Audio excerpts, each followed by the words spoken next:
Vía Pública.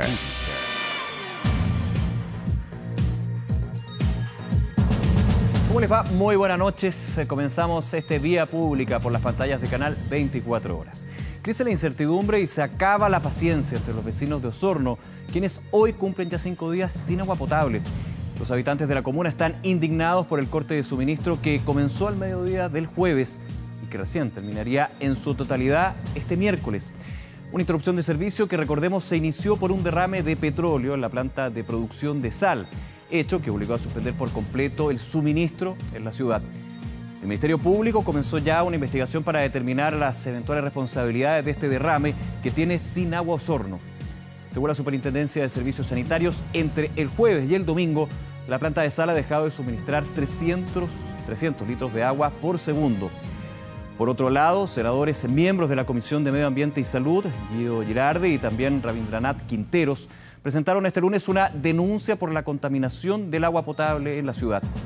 El gobierno también fue duro en apuntar a la sanitaria por la emergencia que viven más de 200.000 personas en la ciudad, situación por la que el SERNAC, Servicio Nacional del Consumidor, ya ofició a la empresa para avanzar lo que serán las futuras compensaciones por este hecho y lo más urgente, claramente, que esto nunca se vuelva a repetir. Seguimos muy atentos, por supuesto, a la emergencia, el suministro de agua potable que todavía no se da en su totalidad en Osorno. Comenzamos así nuestro Vía Pública.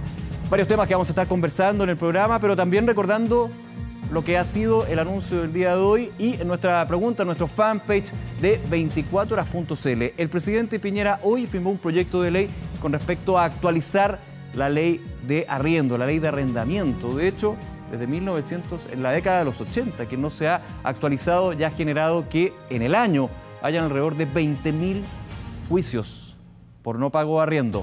La pregunta que le planteamos esta noche: ¿a quién favorece a su juicio la actual ley de arrendamiento? Alternativa 1, propietarios.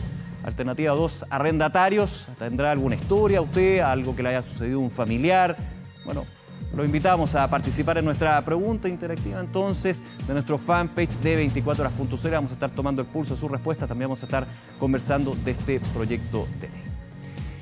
El día sábado, ya son 50 años, fíjese, 50 años en que se hizo una gesta histórica a nivel científico, planetario, del hombre, en plena Guerra Fría. Estamos hablando de la llegada del hombre a la Luna. Vamos a conversar de eso, vamos a conversar, pero desde otra óptica, lo que fue ver a través de la televisión en blanco y negro en nuestro país, un día histórico para la humanidad, alrededor de las 11 de la noche, cuando Buzz Aldrin y también Neil Armstrong hacían los primeros pasos en el satélite artificial de nuestro país. Vamos a estar conversando este tema aquí en Vía Pública. Rápidamente presentamos a nuestro invitado, Andrés Bravari, ingeniero Entel de Longovilo. Don Andrés, bienvenido, un placer. Nicolás, muchas gracias. Contar un poquito, usted estuvo dentro del equipo que en la estación, usted se me ha hecho esto, en la estación de transmisión satelital que tenía el Longovilo, ustedes fueron una clave para nuestro país tener la percepción de lo que estaba sucediendo ese día. Claro, todos estaban con los ojos puestos en la Luna, pero a través de la televisión pudieron ser también parte de esta historia. ¿Cómo lo siente usted a 50 años de haber logrado transmitir a todos los chilenos, a todas las chilenas, este hito histórico de la humanidad? La verdad que en representación de todo un equipo que trabajamos ese día, me siento muy contento de haber podido participar en eso, haber podido vivirlo. Y poder estar aquí para rememorar esos 50 años. Usted me contaba que tenía 24 años, cuando era ingeniero. Exactamente. Así, bien jovencito en este grupo de 30 personas que estaban en Longovilo, que tuvieron sus complicaciones, de hecho. Entiendo que en algún minuto la transmisión corría peligro para poder mostrar lo que estaba sucediendo ahí en la Luna. Unos días antes estábamos preparándonos para recibir esta transmisión, que era un evento anunciado a nivel mundial. Cuando falló el satélite que estábamos utilizando en el Océano Atlántico, ese era el que nos enlazaba con el hemisferio América-Europa, digamos. Y empezaron los problemas de ver qué satélite tenía capacidad para transmitir esto, y no existía la suficiente capacidad en el Atlántico para transmitir este evento en vivo. ¿Cuántos días antes fue del 20? Eso debe ser pocos días, no me recuerdo, pero serían 4 o 5 días.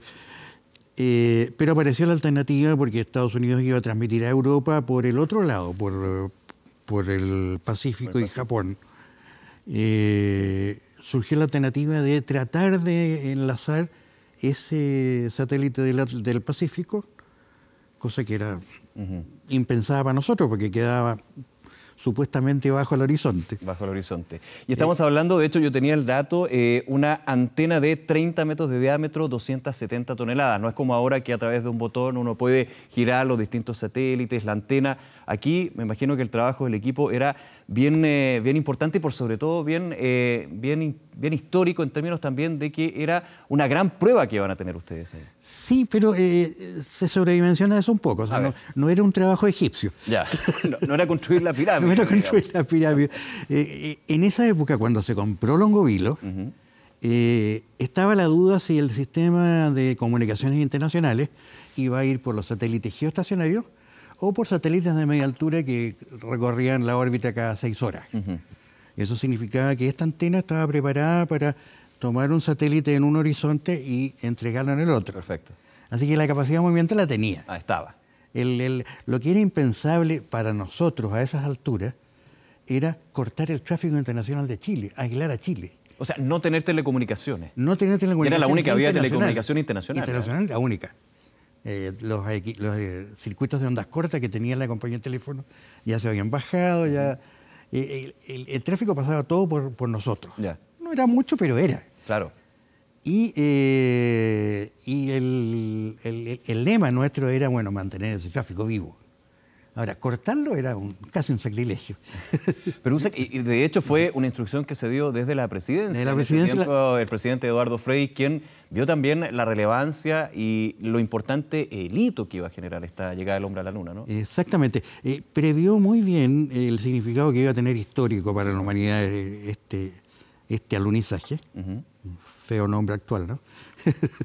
Pero se aplica. Y incluso dio feriado el día siguiente o medio día siguiente, para que la gente se repusiera de la trasnochada de haber visto este espectáculo. Claro, estamos hablando a las 11 de la noche, una transmisión que duró entre 2 a 3 horas. Hasta la 1 de la mañana, más o menos.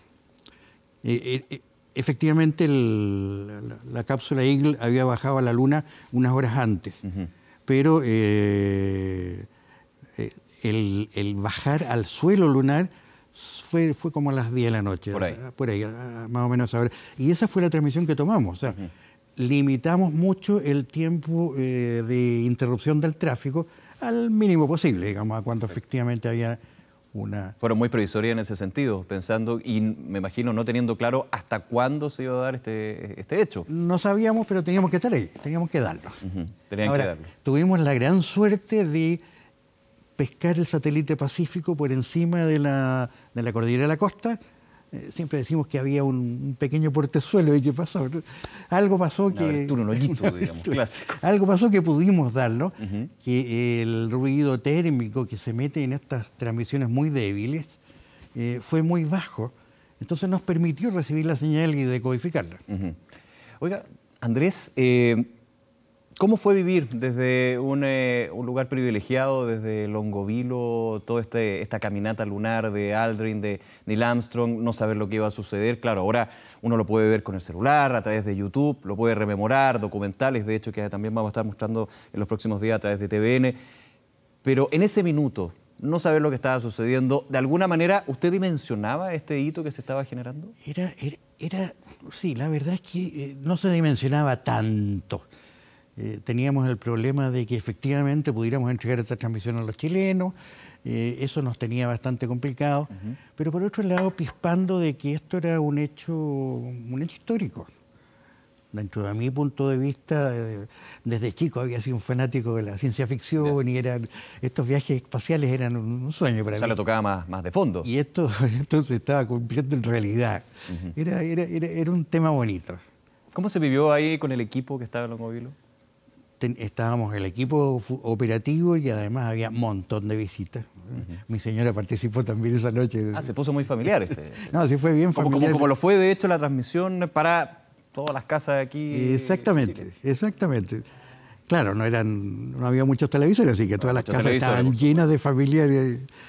Pero no, fue un momento emocionante. O sea, realmente se sentía la emoción en el ambiente, se sentía el reconocer de que estaba pasando algo grande. A 50 años, ¿usted cómo considera que se ha ido desarrollando esta historia de la Luna? La Luna siempre fue un objetivo. De hecho, recordemos que no solamente iba desde el punto de vista de lo científico, también de lo geopolítico. Aquí estábamos en plena Guerra Fría. Muy fuerte. La pelea, la carrera espacial, finalmente, entre Estados Unidos y Rusia. O sea, lo que ustedes estaban transmitiendo era algo que iba a impactar no solamente a los científicos, sino también a nivel de las grandes potencias. Exactamente. Ahora, el impacto geopolítico es justamente lo que le da veracidad al tema.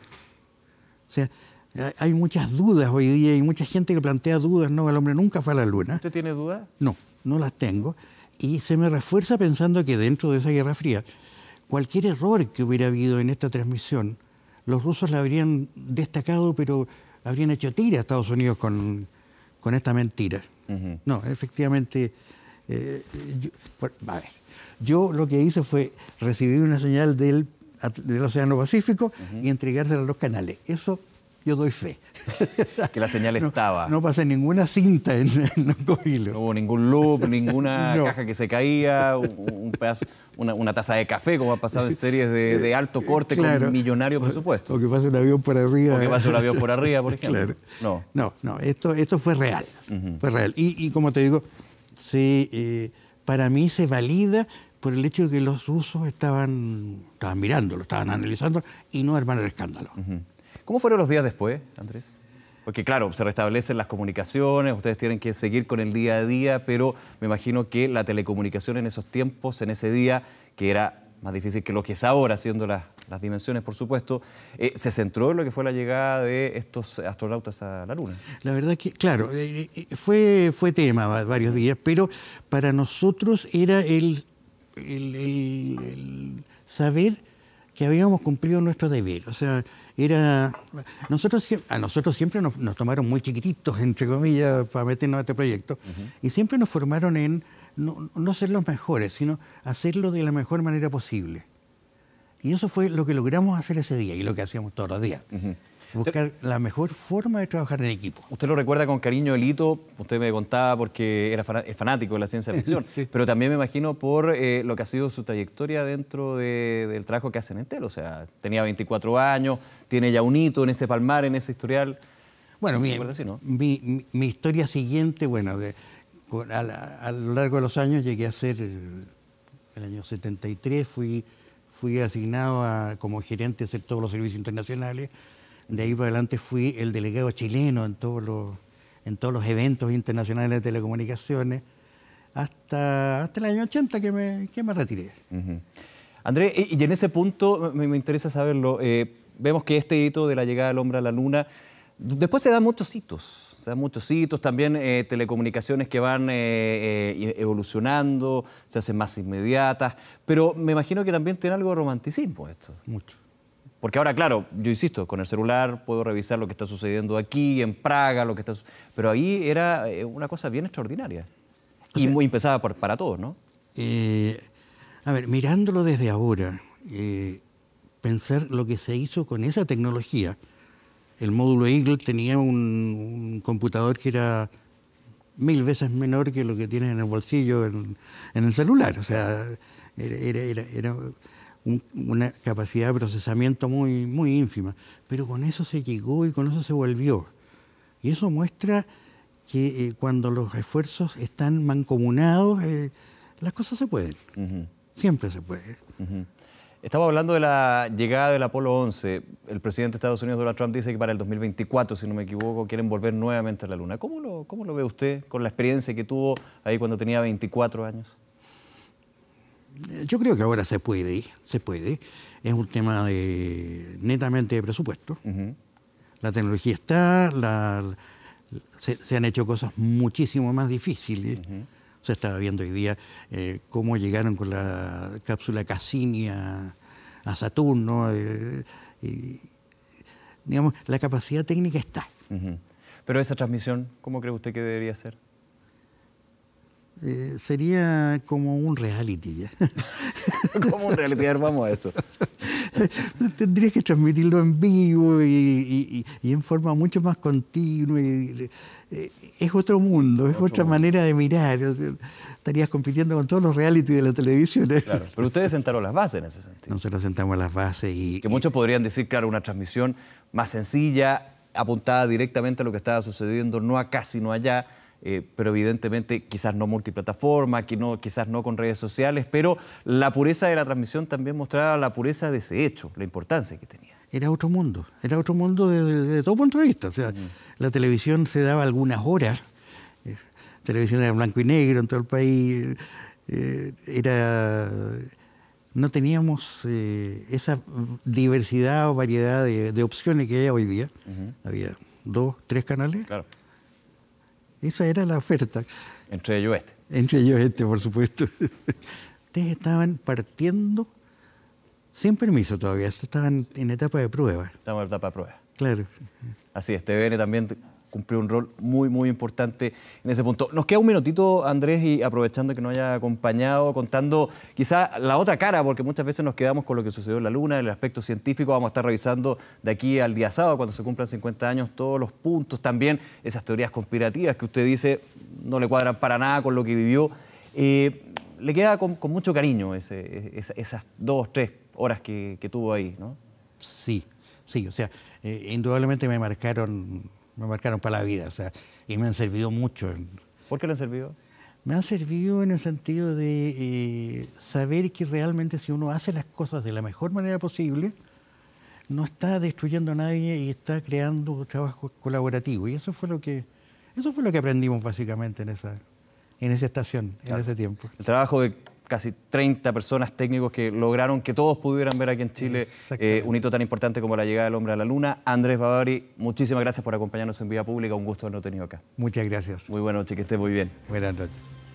Bien, volvemos a la pregunta del día de hoy. Aquí en el fanpage de 24horas.cl le preguntamos: ¿a quién favorece la actual ley de arrendamiento? Tenemos los resultados parciales. La alternativa: propietarios, 44%, que hay una, de alguna manera, favorece al propietario, 56% a los arrendatarios, bastante dividida. Vamos a estar hablando justamente del proyecto que se presenta el día de hoy desde el gobierno y también cómo está la actual ley con alrededor de, yo lo decía, 20.000 juicios por no pago de arriendo que se dan al año en nuestro país. Sigan participando, por supuesto, en la pregunta del fanpage de 24horas.cl. Hacemos una pausa, regresamos de inmediato con más Vía Pública. Bien, regresamos a Vía Pública, ya se lo comentábamos el día de hoy. El presidente Sebastián Piñera presentó un proyecto de ley para modificar, actualizar, dicen algunos también, la ley de arrendamiento, una ley que está desde la década de los 80. Esto debido a una serie de historias, quizás le ha pasado a usted también, donde desgraciadamente el arrendar un departamento, una casa, se hace un drama. O también para los mismos arrendatarios. La pregunta es: ¿cómo está actualmente la ley? ¿Qué es lo que también contempla esta nueva ley que se presenta? Vamos a estar conversando en Vía Pública junto a Natalia Ocampo, académica de la Escuela de Derecho de la Universidad Mayor. Natalia, gracias por acompañarnos. Bienvenida. Gracias. Buenas noches. Muy buenas noches. A ver, de alguna manera pensar también en esta ley de arrendamiento, ¿tú crees que es relevante que se actualice una norma desde la década desde los 80 y que es necesario finalmente que se presente este proyecto de ley? Bueno, efectivamente yo creo que el diagnóstico es correcto, de que es un problema cotidiano para mucha gente y en atención a la cantidad de causas que hay, sí podría ser necesario, pero dudo quizás en el sentido en que se ha hecho este anuncio, quizás eso sea la vía más correcta. ¿Por qué podría ser eso? A ver, se anunció que podría saltarse el tema de tener un abogado, contar con un abogado en tribunales. Por ejemplo, sí. Que eso ya es un problema, porque entrar a un juicio de cualquier tipo sin la asesoría legal correspondiente, sí. O sea, uno autorrepresentándose y más encima cuando estamos hablando de derecho comercial, contratos de arrendamiento en ese sentido, podría ser muy complejo, ¿no? Es complejo y ya ha habido experiencias, quizás no en esta materia exactamente, pero en materia de familia, en un principio cuando se implementó la reforma de familia, cuando pasó del sistema escrito al sistema de audiencias orales, se podía la gente autorrepresentar y fue un caos. No fue una experiencia exitosa, todo lo decisión, contrario. Claro. Entonces, eso quizás lo que se busca, que efectivamente hay ocasiones, y más de las que quisiéramos, que el procedimiento actual es rápido dentro del contexto de la materia civil. En materia civil todo puede durar muchísimos años. Entonces, que alguien diga, un juicio de arrendamiento dura 8 meses, parece algo razonable dentro de estos cánones. Para lo que sucede en otros casos, claro. Digamos. Entonces, sí, yo sé que es terrible, porque si uno piensa desde el punto de vista del arrendador, son 8 meses que no está recibiendo esa renta, Claro. y que además tiene que desembolsar mucho más dinero, porque para desalojar muchas veces a esta gente hay que hacer un procedimiento de cumplimiento de la sentencia. Y allí se necesita un receptor judicial que haga otro procedimiento que se llama el lanzamiento. Y eso puede costar arriba de 500.000 pesos. Y no lo hacen todos los receptores. O sea, es un leseo porque además hay que coordinar con carabineros. No es algo así que uno diga, ya, tengo una sentencia y gané. Ahora, puede ocurrir eso. Puede ocurrir. Entonces, ¿a qué voy? A que ir sin un abogado, entiendo cuál es el fin. Porque muchas veces llega ¿cómo es el procedimiento actual? A la persona se le notifica y dentro del 5.º día tiene que presentarse en tribunal. Perfecto. Y eso es un plazo corto que a lo mejor no alcanzó o no se asesoró o pensó que podía ir solo, llegó solo y en el tribunal no le van a tomar en cuenta si no va sin abogado. No se acepta si está con abogado, sin abogado. En este caso. No.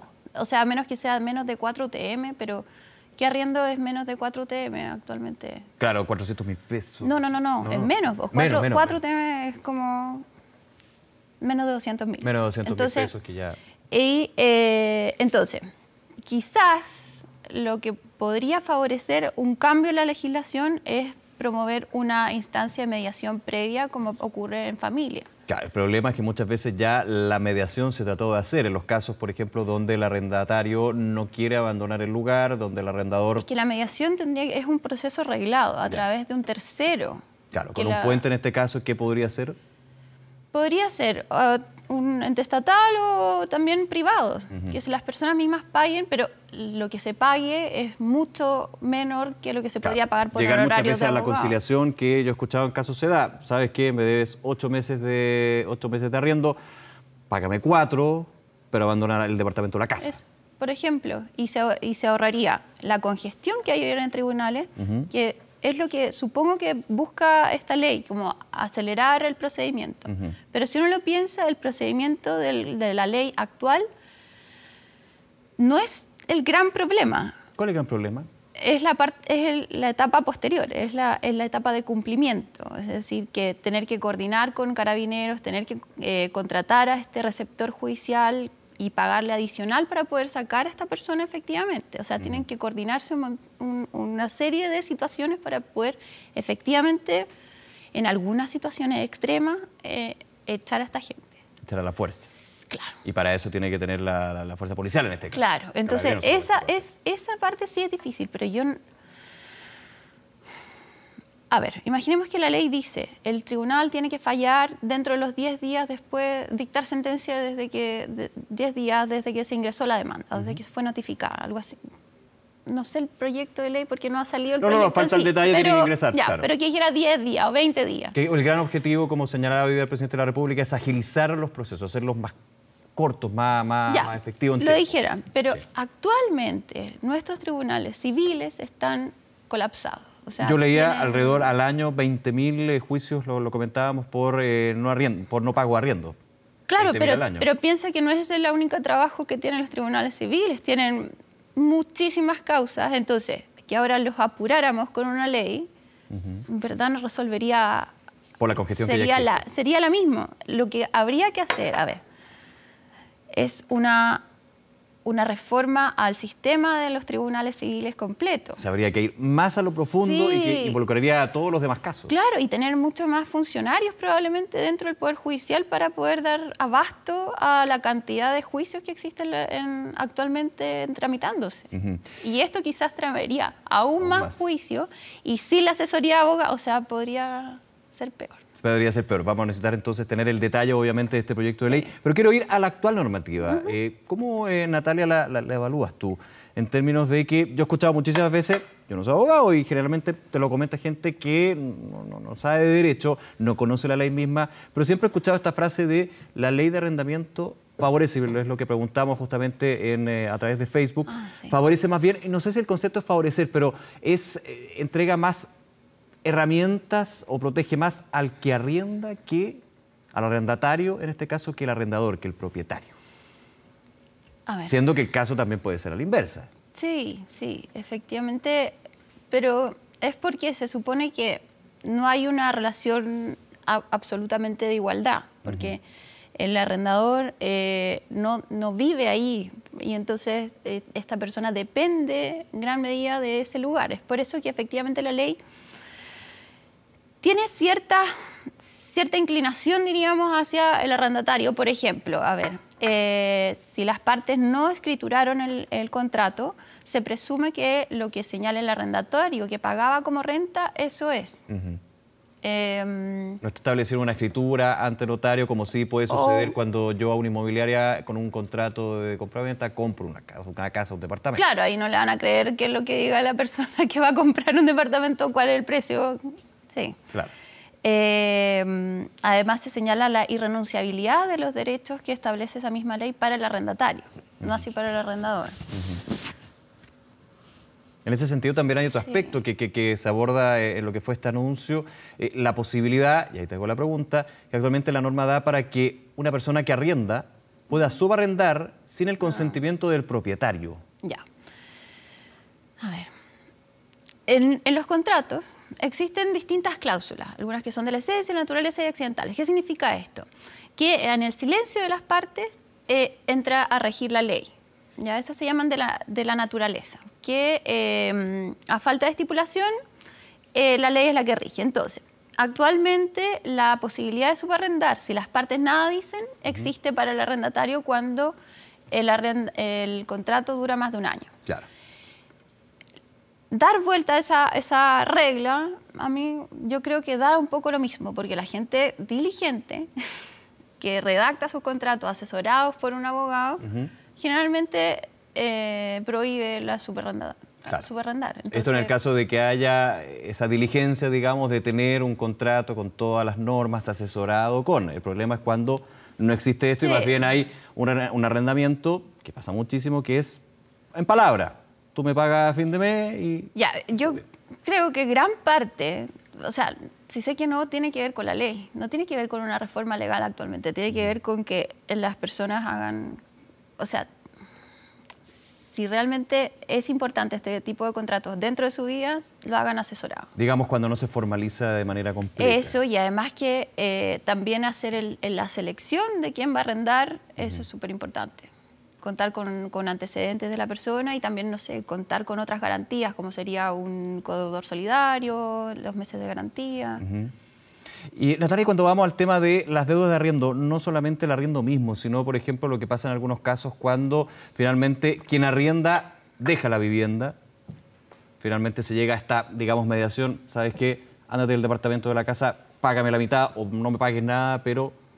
déjame porque finalmente yo no estoy recibiendo ninguna renta. Y luego muchos se dan cuenta de que hay deudas de servicios como electricidad, luz, entre otros. Eso también es algo que busca de alguna manera actualizar esta nueva ley de arrendamiento que pretende el gobierno. ¿Cómo lo ves tú con la norma actual? Eso existe en la ley actualmente, que conjuntamente con la solicitud en la demanda, ya sea de término de contrato, se le exija a la persona que pague todas las deudas. Y además se le notifica a las empresas de este procedimiento. Entonces, para que al arrendador no le quede esta deuda. Claro. O sea, eso existe en la ley actualmente. Solo si pasa por el proceso que estábamos comentando al principio. O sea, tiene que ser judicial. Claro, tiene que ser con una recepción judicial, con el involucramiento, en este caso, de carabineros si es necesario. No, eso es al final. Eso al final, pero entre medio está este tema de que efectivamente las empresas de servicios como luz, electricidad, entre otros, van a tener que tener claro de que aquí hay una deuda que tiene que pagar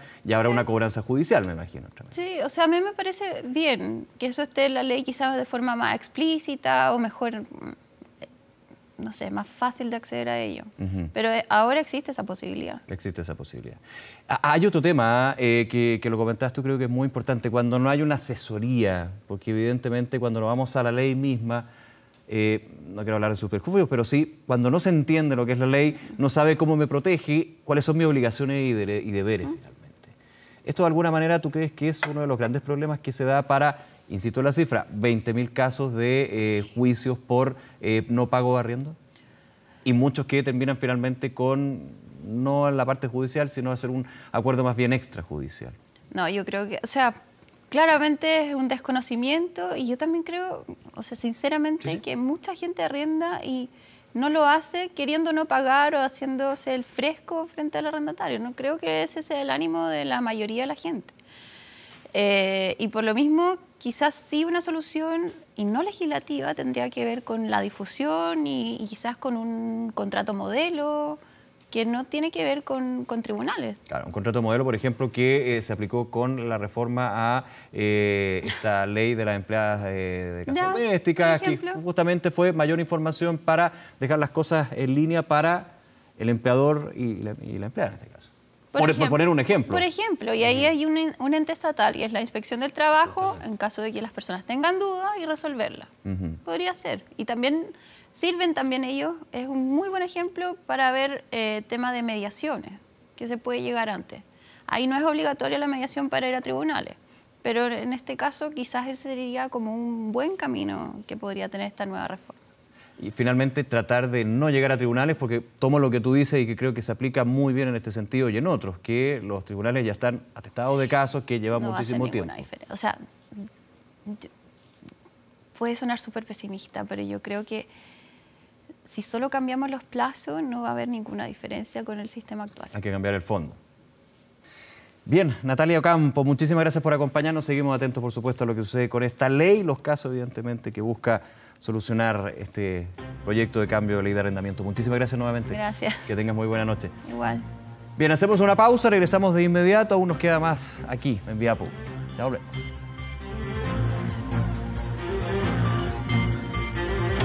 Pública y vamos con la respuesta del tema que estábamos conversando justamente, este proyecto que busca modificar la actual ley de arrendamiento. Les hacíamos la pregunta justamente, ¿a quién cree usted que favorece la actual ley?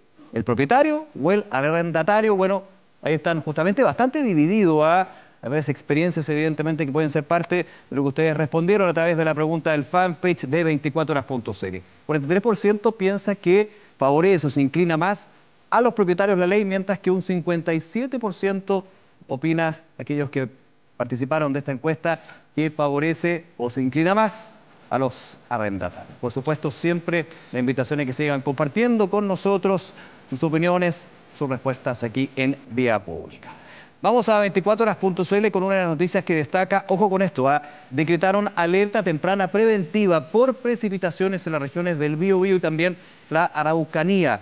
La mayor concentración de precipitaciones se va a registrar en menos de 12 horas, es ahí el tema, para Biobío y un periodo inferior a 24 horas en la Araucanía. Por supuesto, los planes de contingencia, la activación también de distintas medidas para enfrentar si este sistema frontal pasa a mayores. Ojalá, esperemos que así no sea. En 24horas.cl el pronóstico también del tiempo para estas regiones y la constante actualización que vamos a tener en Canal 24 Horas. Revisamos justamente el tiempo para la capital. ¿Cómo está a esta hora? Mañana día feriado rico, porque si hace frío mañana, para estar en camita. Y aprovechando también Canal 24 Horas. Estamos con bruma, un poquito de nubosidad, lo que nos entrega la Dirección Meteorológica de Chile, 9 grados a esta hora en la capital. ¿Qué va a pasar en los próximos días? Ahí está, día martes, parcialmente despejado con una máxima bien agradable para la época, 22 grados la máxima, y el día miércoles vuelven las nubes, nublado entonces en la capital con una máxima de 18 grados. Lo estábamos escuchando. Vamos con otro, perdón. Temperaturas máximas para Los Ángeles, nublado. El día mañana, 12 grados la máxima, y en Ovalle despejado con una máxima de 25 grados. La temperatura y el pronóstico que nos entrega la Dirección Meteorológica de Chile. Chris Cornell, ¿cómo no reconocer? Y cómo no reconocer también esto. You Know My Name, de Chris Cornell, fue la canción de Casino Royale, la primera de la última saga de James Bond, del agente 007, encarnado por Daniel Craig, que hace noticia el día de hoy luego que se filtrara una información que habla del futuro de la exitosa franquicia que ha tenido varios. Pierce Brosnan, Sean Connery, muchísimos más. Ya se sabe que quién va a reemplazar a Craig, Daniel Craig, que interpreta hoy al siempre eficiente agente británico. Él va a terminar su rol como 007 en 2 películas más, mientras continúa el rodaje de la actual James Bond 25, la 5ª película de la saga. El periódico Daily Mail, periódico británico, aseguró que el sucesor de la investidura del agente será la actriz Lashana Lynch, dando así un giro completo, y muy completo, a la siguiente etapa de la saga de este agente secreto. El debut de la actriz afroamericana será precisamente en James Bond 25, que se va a estrenar el 8 de abril del año 2020, día en que podremos confirmar los rumores. Así que efectivamente Lynch comienza a tomar protagonismo para ser quien reciba la investidura del 007 en la última película con Daniel Craig. Una mujer, 007, será 008. Habrá que ver, por supuesto, hay muchísima expectativa con respecto a ese giro completo que podría dar la historia de Ian Fleming. Con la música de James Bond, despedimos Vía Pública. Como siempre, muchísimas gracias por acompañarnos. Los invitamos a seguir con nuestros contenidos en 24horas.cl y con todas las informaciones aquí en Canal 24 Horas. Que estén muy bien.